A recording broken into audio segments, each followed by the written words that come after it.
কি পরিমাণ সম্পদ থাকলে কোরবানি করতে হয়? এর উত্তর হলো, ফুকাহে আহনাফের মতে কোরবানির ঈদের দিন এবং কোরবানির ঈদের পরে আরো 2 দিন, এই 3 দিনের মধ্যে কারো কাছে যদি এই পরিমাণ সম্পদ থাকে যে সম্পদ দিয়ে তিনি 52.5 তোলা রূপা কিনতে পারেন, তাহলে তার উপরে কোরবানি ওয়াজিব হয় এবং এই পরিমাণ সম্পদ থাকলে তাকে কোরবানি করতে হয়। 52.5 তোলা রূপা কেনার মতো যে অর্থ, সেটা ঠিক কত টাকা? আমরা বর্তমান বাজার দর যদি হিসেব করি, এক্সাক্ট বাজার দর হিসেব করা কঠিন। এক এক সময় রূপার দাম এক এক রকম হয়, তুলনামূলক স্বর্ণের মতো এত বেশি উঠানামা না করলেও কম বেশি হতে থাকে। আনুমানিক 80 থেকে 85 হাজার টাকা এর কিছুটা কম বা বেশি এই রেঞ্জের কাছাকাছি অবস্থান করে 52.5 তোলা রূপার দাম। এই পরিমাণ নগদ অর্থ যদি কারোর থাকে কারোর কাছে এই কোরবানির দিনগুলোতে, অথবা এমন জিনিসপত্র, অলংকার, বসত বাড়ি কিংবা বসত বাড়ির বাইরে অতিরিক্ত জমি জমা যেগুলো উপরে তার বসবাস ভরণ পোষণ নির্ভরশীল না, এরকম অতিরিক্ত সহায় সম্পদ যদি থাকে, ব্যবসার মালামাল যদি থাকে, নগদ অর্থ যদি থাকে, তাহলে তার উপরে কোরবানি আবশ্যক হয়। অর্থাৎ জাকাত আবশ্যক হওয়ার জন্য যে নেশাব আছে 52 তোলা রূপা, সেটার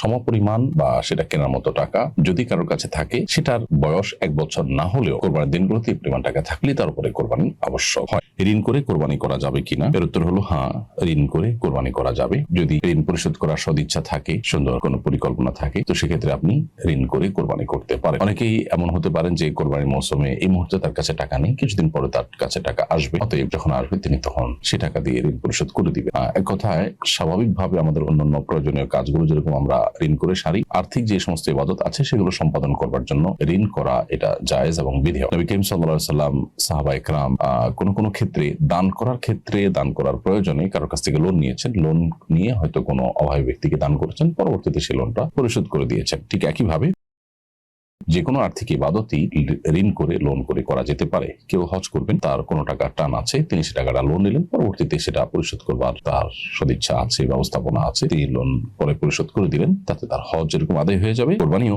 ঋণ করে আদায় করলে আদায় হয়ে যাবে। তবে কারোর যদি কোরবানির দিনগুলোতে কোরবানি করার জন্য নেশাব পরিমাণ সম্পদ না থাকে, তাহলে সেক্ষেত্রে তার উপরে কোরবানি করা আবশ্যক নয়। এরপর তিনি যদি নফল হিসাবে ঋণ করে করতে চান, সেই সুযোগ তার আছে। স্বামীর সাথে থাকা অবস্থায় স্ত্রীর যদি যাকাত পরিমাণ সম্পদ থাকে, তাহলে কি স্ত্রীকে নিজস্ব অর্থে পৃথকভাবে কোরবানি দিতে হবে? স্বামীর নেশাব পরিমাণ টাকা থাকলে, সম্পদ থাকলে তার উপরে কোরবানি যেরকম বর্তায় আবশ্যক হয়, স্ত্রী যদি 52.5 তোলা রূপা কেনার মতো টাকা বা সম্পদ তার কাছে থাকে, তাহলে সেক্ষেত্রে তার উপরে পৃথকভাবে কোরবানি ওয়াজিব হয়। অর্থাৎ দুজনকে আলাদা আলাদা কোরবানি করতে হবে যদি দুজনই সচ্ছল হন শরিয়ার দৃষ্টিকোণ থেকে। এটি ফুকাহে হানাফের মত। অবশ্য ফুকাহে হাম্বলী তথা সৌদি আরবের বর্তমান উলামায়ে কেরাম তারা বলেন যে একটা পরিবারের মূল কর্তা যিনি, তার উপরে কোরবানি আবশ্যক হলে তিনি কোরবানি দিলে পরিবারের অন্য সদস্যের তরফ থেকে কোরবানি আদায় হয়ে যাবে। কারণ কোনো কোনো হাদিসে প্রত্যেক ফ্যামিলির উপরে, পরিবার উপর একটি করে কোরবানি আবশ্যক, এরকম কথা বর্ণিত হয়েছে। ফুকাহে হানাফের উলামায়ে কেরাম এর বিভিন্ন রকমের জবাব দিয়ে থাকেন। যেমন তেমন থেকে একটি হলো যে আগে একটা সময় নবী সাল্লাল্লাহু আলাইহি ওয়াসাল্লাম যখন এটি বলেছেন, তখন সাধারণত বা কমন চিত্র থাকতো যে পরিবারের কর্তা যিনি, তার কাছে সম্পদ থাকতো, বাকিরা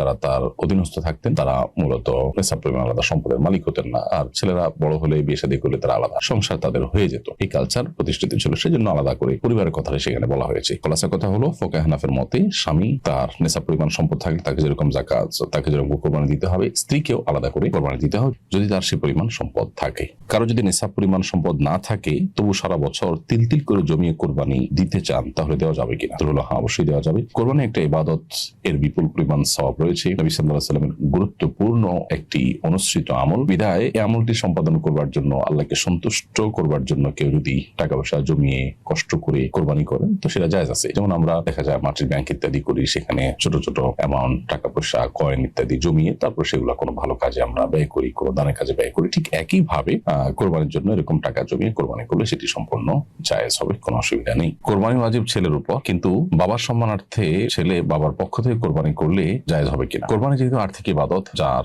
অর্থ আছে, যার সচ্ছলতা আছে, নেশাব পরিমাণ সম্পদ আছে, তার উপর এটি আবশ্যক হবে, বর্তাবে। ছেলে সচ্ছল হওয়ার কারণে তার উপরে কোরবানি বর্তাবে। বাবা যদি সচ্ছল না হন, তাহলে সেক্ষেত্রে বাবার উপর কোরবানি বর্তাবে না। এখানে রেসপেক্ট করা বা সম্মান দেখানোর কিছু নেই। অতএব ছেলে নিজের তরফ থেকে কোরবানি করতে হবে। নিজের কোরবানি করার পর যদি তার আর্থিক সঙ্গতি থাকে, নফল হিসাবে বাবার তরফ থেকে করেন, যেহেতু বাবার সেই আর্থিক সচ্ছলতা নেই, তাহলে নফল হিসাবে করতে চাইলে সেটি হতে পারে, কিন্তু নিজেরটা তাকে অবশ্যই আগে করতে হবে এবং নিশ্চিত করতে হবে। নিজের কোরবানি বাদ দিয়ে বাবাকে খুশি করার জন্য বা বাবার সম্মানার্থে বাবার তরফ থেকে যদি কোরবানি করেন, তাতে বাবা নফল কোরবানির সওয়াব হয়তো পেয়ে যাবেন, কিন্তু ছেলের যে ওয়াজিব কোরবানি বা আবশ্যিক কোরবানি, সেটি কিন্তু আদায় হবে না, যার ফলশ্রুতিতে ছেলে কিন্তু গুনাহগার হবেন। অন্যের দেওয়া টাকায় কোরবানি করলে কোরবানি সহিহ হবে কিনা? অন্য কেউ যদি আপনাকে কোরবানি করার জন্য টাকা দেয়, তাহলে সেক্ষেত্রে সেই টাকা দিয়ে আপনি পশু কিনে কোরবানি করলেন, অথবা আপনাকে অন্য কেউ একটা পশু দিল কোরবানি করার জন্য, সেটা আপনি কোরবানি করলেন, অবশ্যই আপনার সেই কোরবানি বিশুদ্ধ হয়ে যাবে। কোরবানি নিজের টাকাতেই করতে হবে এমন কোনো বাধ্যবাধকতা নেই। আপনাকে আপনার ভাই, আপনার বন্ধু, পরিবারের কেউ একটা গরুর টাকা, একটা ছাগলের টাকা দিয়ে দিল, বললো এটা তুমি কোরবানি করিও, মানে আপনি আপনার ইবাদতটা করবেন, তিনি আপনাকে সহযোগিতা করলেন, আপনাকে টাকার মালিক বানায় দিলেন বা পশুর মালিক বানায় দিলেন, কোরবানির জন্য দিলেন, আপনি সেটা আপনার নিজের তরফ থেকে কোরবানি করতে পারেন, কোনো অসুবিধা নেই। অন্যের দেওয়া টাকা বা অন্য দেওয়া পশু দিয়ে কোরবানি করা যায়, কিন্তু অন্যের দেওয়া টাকা বা পশুটা যদি আপনার তার কাছ থেকে একরকম জোরপূর্বক আদায় করা হয় বা যে যৌতুক ইত্যাদির মতো করে আদায় করা হয়, তাহলে সেটা তো ভিন্ন কারণে